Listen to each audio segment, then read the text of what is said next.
জামাই ষষ্ঠী তো কতদিন আগে চলে গেছে, কিন্তু তাও এখনও ভিডিও দিচ্ছি, কারণ ভিডিও এডিট করার সময় পাচ্ছে না। আর এখনও আমি গলায় ব্যথা নিয়ে ভয়েস ওভার দিচ্ছি, কারণ এত ভিডিও জমে গেছে।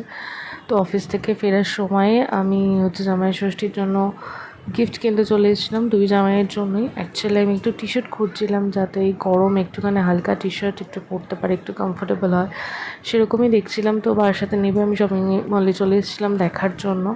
তো তারপরে আমার আসলে শপিং করতে আসলে খুব বেশিক্ষণ সময় লাগলে আমার চট করে পছন্দ হয়ে যায়।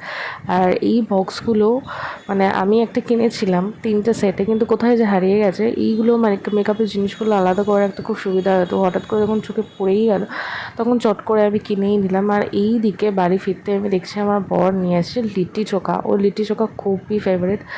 আর ওর সাথে আমি প্রথম খেলাম শেওড়া ফুলিতে। সেই যে খেলাম, তারপর থেকে আমি লিট্টি চোখার ফ্যান হয়ে গেলাম। আর এদিকে মা গরম গরম চা দিয়ে দিয়েছিলো, গরম গরম চা সাথে লিট্টি চোখা আর চাটনি।